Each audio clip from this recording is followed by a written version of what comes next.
Hello दोस्तों, प्रस्तुत है आज की कहानी। आज की शाम भी रोज की तरह ही थी। घर के अधिकतर सदस्य अपने अपने कमरों में थे।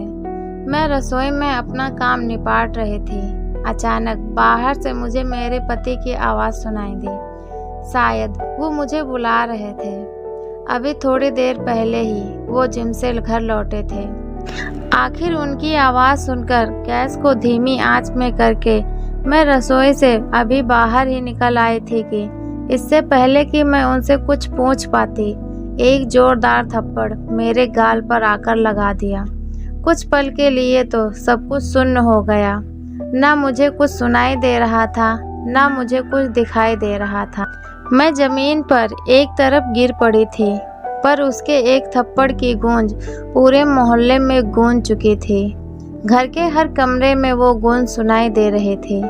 घर के बाकी सदस्य, देवर और ससुर जी भी निकलकर बाहर हॉल में आ गए थे।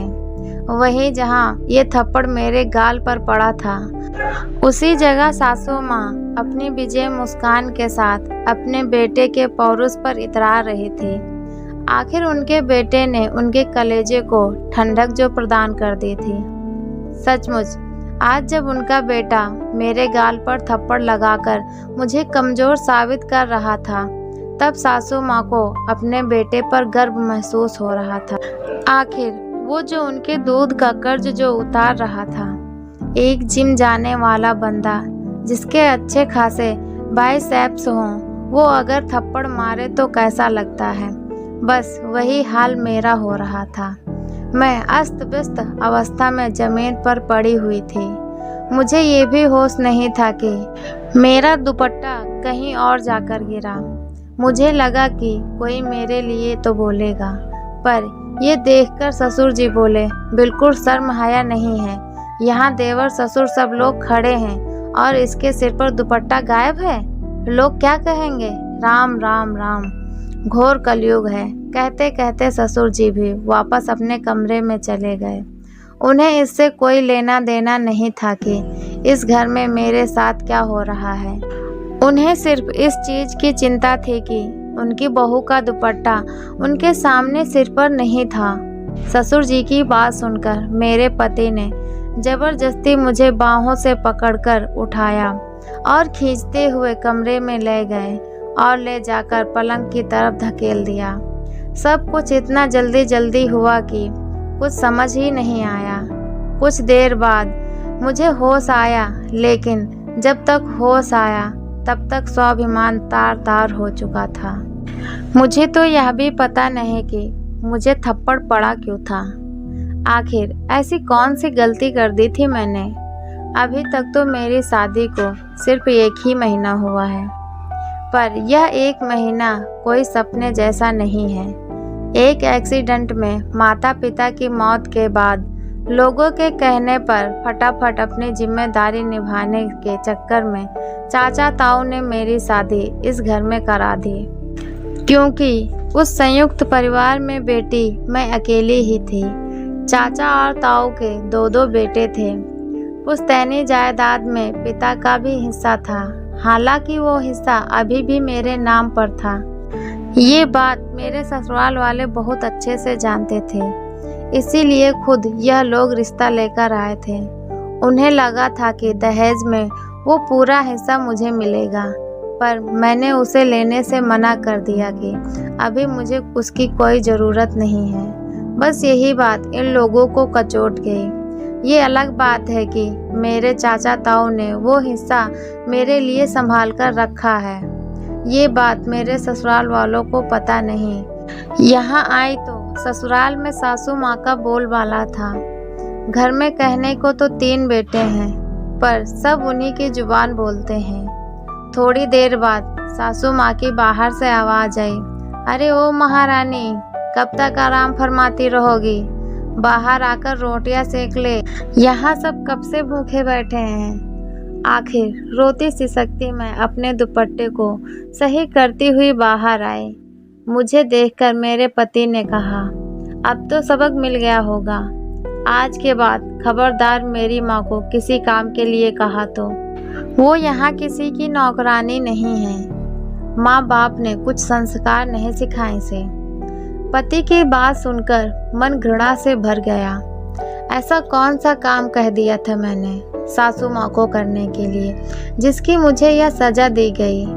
तभी याद आया कि सासू माँ को शाम को चाय की तलब हुई थी, तो चाय बनाकर उनके कमरे में देने गई तो सासू माँ कमरे में नहीं थी, इसीलिए चाय टेबल पर रखाई थी। रसोई में आकर आटा गूंद रहे थे कि सासू माँ ने चाय के लिए आवाज़ लगाई। आटे से हाथ सने होने के कारण सिर्फ इतना ही तो कहा था कि आपके कमरे में ही टेबल पर रखी है, ले लीजिए। भला ये भी कोई काम हुआ? 55 साल की औरत इतनी बड़ी बुढ़िया हो गई कि चाय का प्याला भी ना उठा पाई और बेटे से शिकायत कर दी। और बेटा भी इतना समझदार कि इतनी सी बात के लिए थप्पड़ खींचकर लगा दिया। अभी 1 महीने पहले तक इनके घर में ऐसे कौन से नौकर चाकर लगे हुए थे जो इनकी माँ को काम नहीं करना पड़ता था। बहू के आते ही अचानक क्या हो गया, मन में कई विचार उबाल मार रहे थे। अगर जवाब नहीं दिया तो जिंदगी भर भुगतना होगा। पूरे शरीर के नस नस में गुस्सा दौड़ रहा था। इतने में सासू माँ ने फिर कहा, अरे क्या भूत बनी खड़ी है, जा जाकर रोटी सेक। मुझे वहाँ खड़ा देखकर पति भी मेरे पास आकर बोले, माँ लगता है इसको अभी भी समझ नहीं आया। वो तो ट्रेलर था, इसको अभी पूरी पिक्चर दिखाता हूँ। माँ दरवाजे के पास जरा जो लाठी रखी है वो देना। आज इसे बता ही देता हूँ कि ससुराल में कैसे रहते हैं। इससे पहले कि ये कुछ कह पाते मैंने खींचकर थप्पड़ इनके गाल पर रसीद कर दिया। मेरी हरकत से सभी लोग हैरान हो गए थे। कुछ देर के लिए तो उस थप्पड़ की गूंज ने सभी को चुप कर दिया। उस चुप्पी को तोड़ते हुए मैंने कहा, अपनी बूढ़ी माँ से काम कराते हो तुम, शर्म नहीं आती? यह संस्कार बेच खाए। तुम्हारी बूढ़ी माँ ने कुछ सिखाया नहीं तुमको कि ऐसी बूढ़ी औरत से काम नहीं कराते? मेरी बात सुनकर गुस्से से मेरा पति अपने गाल को सहलाते हुए मेरी तरफ देख रहा था।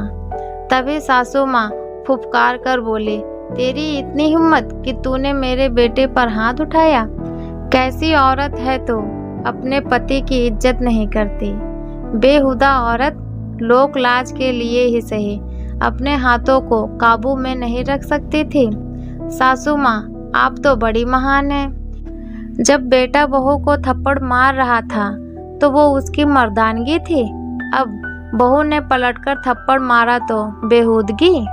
मैं बर्दाश्त करने वालों में से नहीं हूँ। तभी ससुर जी भी चिल्लाते हुए बोले, इसे घर से धक्के मार कर निकालो। माँ बाप तो है नहीं, देखते चाचा ताऊ कब तक घर में रखेंगे।